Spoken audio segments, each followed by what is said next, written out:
Timor-Leste celebra 28 de novembro batinang 5 nuda proklamação unilateral independência Timor-Leste tambah sacrifício husi luta na insira tambane presija meeting unidade nacional.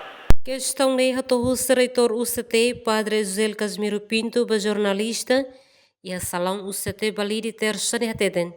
Timor-Leste celebra tinan 5 proclamação unilateral independência Timor-Leste, nela osbot fácil, vai tambah sacrifício husi luta na insira.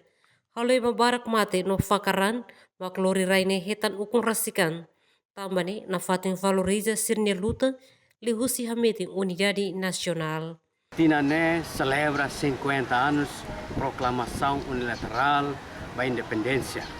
Idane atau fahanen bai tahotu kata independência ne los buat tidak memo semua de repente de.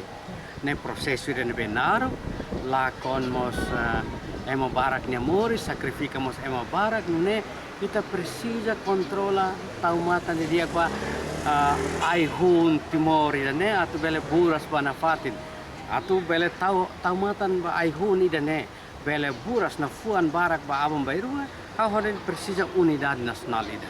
Unidade nacional nebe a vocera tem que precisa cariglefon tem que ne macasliu então precisa tur hamuto reconhece idida que ne parte kata kita hotu contribui ba raida ne itu hotu contribui ba ya narsa ya desenvolvimento raida ne. Padre de proclamação independência la os moço de repente det. Babe processo nebe halako e mabarak ni vida. Tambane husu na fatin valoriza. Padre hateten unidade nacional ha husu líder resistência sira. Precisa turha moto, hode reconhece ide idekne parte, hode contribui lori raine ba oin hodia. Merenciana Pinto, STL News.